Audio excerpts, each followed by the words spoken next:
तरफ दौड़ा। जब उसने उनमें से एक को पकड़ने की कोशिश की तो वो आदमी सरेंडर करने से पहले ही मारा गया। चार्ली ने जेम्स की इस कोशिश की तारीफ की, लेकिन जल्द ही उसे पता चला कि कुछ आदमी बचकर निकल गए थे और बाहर एक गाड़ी उन्हें लेने के लिए आ पहुंची थी। वो जानता था कि उनके पास गाड़ी तक पहुंचने का वक्त नहीं है, इसलिए चार्ली ने पास में मेज पर रखी एक विस्फोटक जैकेट तैयार की और जैसे ही भागते हुए आदमी गाड़ी के पास पहुंचे उसने ऊपर से जैकेट गिरा दी, जिससे एक जबरदस्त धमाका हुआ और गाड़ी के साथ साथ सारे आतंकवादी भी उड़ गए। धमाके के बाद पुलिस के पहुंचने से पहले चार्ली ने पूरे अपार्टमेंट में बिखरे हुए सबूत इकट्ठा किए। उधर जेम्स ने शीशे में अपने खून से सने शरीर को देखा तो वो खुद को साफ करने लगा। तभी उसकी नजर एक दीवार पर पड़ी जिस पर उसकी ही तस्वीर चिपकी हुई थी। इससे एक बात तो साफ हो गई कि जितना वो सोच रहा था वो उससे कहीं ज्यादा गहराई तक इस खेल में फंस चुका है। तभी अचानक उन्हें 10वीं मंजिल से पुलिस के आने की आवाज सुनाई दी तो जेम्स ने कहा कि उन्हें तुरंत पुलिस वालों को आगाह करना चाहिए क्योंकि ये दरवाजा खुलते ही फट जाएगा। लेकिन चार्ली ने उसे पकड़कर रोक दिया। अगर तू गया तो आतंकवादी समझ के मार देंगे तुझे। जेम्स की पूरी कोशिश के बावजूद भी पुलिस वालों को बचा पाना मुमकिन नहीं था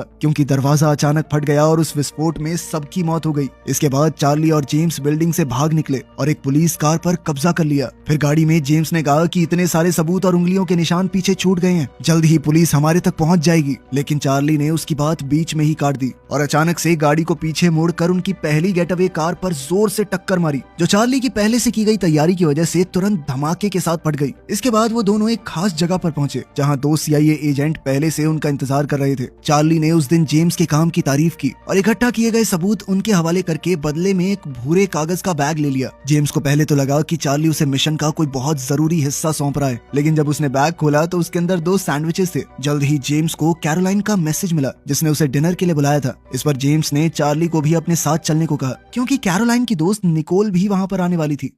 फिर डिनर के दौरान चार्ली को एक फोन कॉल आया। उसने म्यूजिक थोड़ा तेज कर दिया ताकि वो अपनी बातचीत बाकी सबसे छुपा सके। डिनर में हंसी मजाक चल रहा था जहां चार्ली ने बताया कि हाल ही में उन्होंने एक आतंकवादी नेटवर्क को खत्म कर दिया है, लेकिन साथ ही उसने ये भी कहा कि हो सकता है अभी और भी लोग बचे हुए हों। तभी अचानक निकोल को एक कॉल आया जिसे उठाकर उसने सिर्फ इतना कहा कि नहीं, रोज नहीं है यहाँ पे। ये सुनते ही चार्ली एकदम सीरियस हो गया। उसने अपनी बंदूक उठाई और सीधा निकोल को गोली मार दी। तब सच का खुलासा हुआ कि रोज एक कोड वर्ड था जो उस नेटवर्क से जुड़ा हुआ था जिसे वो लोग ट्रैक कर रहे थे। साथ ही उसे कई सारे आतंकवादियों के फोन्स में निकोल नाम का एक कॉन्टैक्ट मिला था। ये सब सुनकर जेम्स को लग रहा था कि चार्ली पागल हो चुका है, लेकिन चार्ली अपनी बात पर अड़ा रहा। उसने एक छुपा हुआ ट्रैकर भी निकाल के दिखाया। चार्ली का तो मानना था कि कैरोलाइन भी उन सबसे मिली हुई है, लेकिन जेम्स को भरोसा दिलाने के लिए चार्ली ने कहा कि इसकी दी हुई अंगूठी चेक कर। जैसे ही अंगूठी को रेडियो के पास ले जाया गया तो सिग्नल में थोड़ी गड़बड़ हुई। इससे ये साफ हो गया कि अंगूठी के अंदर ट्रैकर लगा है। अब जेम्स कैरोलाइन से पूछने लगा कि इस सब का क्या मतलब है, लेकिन कैरोलाइन अचानक से उसकी बाजू में गोली मारकर खिड़की से भाग गई। उसी पल चार्ली उसके पीछे दौड़ पड़ा और छतों पर उसका पीछा करते हुए तेजी से